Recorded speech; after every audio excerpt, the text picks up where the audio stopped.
లక్ష పాడి రైతు కుటుంబాల సంస్థ కరీంనగర్ డైరీ. కరీంనగర్ డైరీ పాలు మరియు పాల పదార్థాలు ఆర్డర్ చేసిన వెంటనే మీ ఇంటి వద్దకే కరీంనగర్ డైరీ యాప్ ని డౌన్లోడ్ చేసుకోండి. Welcome to Suman TV Karimnagar. నేను మీ లక్ష్మి. పేకాట రాయుళ్లపై మెరుపు దాడి చేసిన పోలీసులు. జూదం ఆడితే జైలు శిక్ష తప్పదంటున్న గవర్నమెంట్.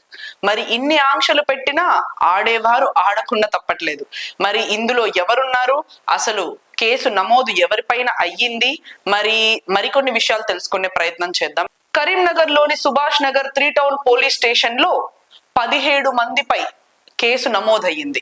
కేసు వివరాలలోకి వెళ్తే 3 టౌన్ పోలీస్ స్టేషన్ పరిధిలో ఉన్న సుభాష్ నగర్ లో అక్రమంగా పేకాట ఆడుతున్న ఇంటిపై పోలీసులు మెరుపు దాడి చేశారు. మొత్తం 17 మందిని అదుపులోకి తీసుకున్నారు.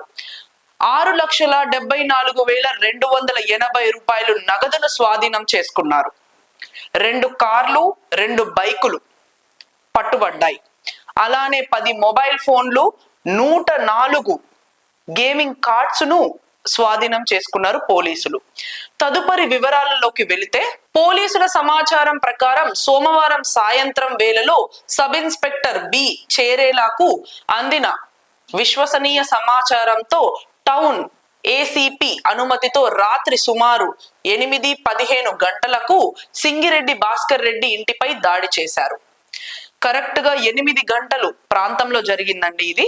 8 గంటల్లో సింగిరెడ్డి భాస్కర్ రెడ్డి గారి ఇంటికి దాడి చేశారనమాట. వాళ్ళ ఇంట్లో ఇది జరిగింది.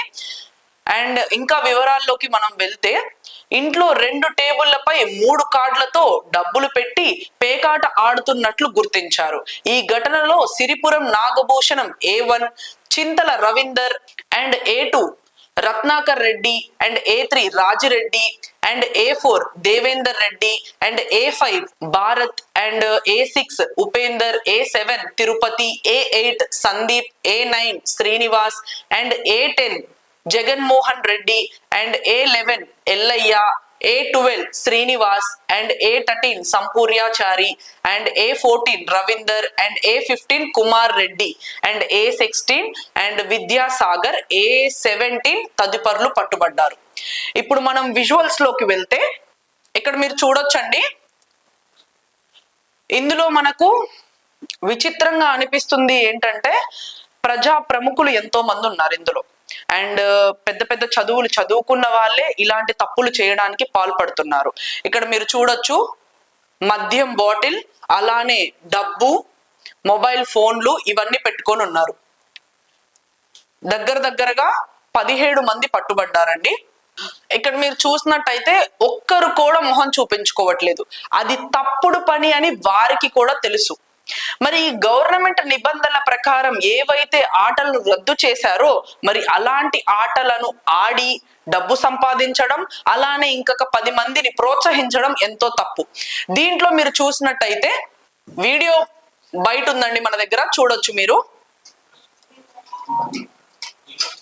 Subhash Nagar 3 town police station పరిధిలో జరిగింది ఈ సంఘటన. పోలీసులు వెళ్లే సమయానికి మద్యం సేవిస్తూ ఎంతో చక్కగా జూదాన్ని ఆడుతున్నారు. ఇక్కడ మీరు చూడొచ్చు విజువల్స్ లో 17 కాదు ఇంకా ఎక్కువ మంది ఉన్నారు. కానీ పోలీసులు వెళ్లే సమయానికి 17 మంది పట్టుబడ్డారు. ఇక్కడ మనకి దొరికింది మొత్తం డబ్బు ఇక్కడ మీరు చూడొచ్చండి 6,74,208 రూపాయలు నగదుని వాళ్ళు స్వాధీనం చేసుకున్నారు. అలానే ఇక్కడ మీరు చూసినట్టయితే మిర్చి, మందు, మొబైల్స్ అన్ని పెట్టుకొని ఎంతో ఆహ్లాదకరంగా జూదం ఆడుతున్నారు. మరి సమాజం ఎటు వెళ్తుంది? మంచి చెప్పాల్సిన 10 మందే ఇలాంటి పనులు చేస్తున్నారు. ఇక్కడ మీరు చూడొచ్చండి ఎంతో మంది ప్రజా ప్రముఖులు ఉన్నారు, అలానే బాగా చదువుకున్న వారు. ఇక్కడ మీరు చూడొచ్చండి ఎంతో మంది ఎడ్యుకేటెడ్ పర్సన్స్ ఉన్నారు. సో ఇలాంటి తప్పులు చేసేటప్పుడు సమాజానికి ఏమి ఇవ్వబోతున్నారు మెసేజ్ అనేది గుర్తుంచుకోవాలి ప్రతి ఒక్కరు. మన గవర్నమెంట్ నిషేధించిన ఆటలను మళ్ళీ తీసుకువచ్చి ఆడడము, దాంట్లో డబ్బు సంపాదించడం. 2 కార్లు 2 బైక్లను సీజ్ చేశారు. మరిన్ని అప్డేట్స్ కోసం చూస్తూనే ఉండండి సుమన్ టీవీ కరీంనగర్. నేను మీ లక్ష్మి.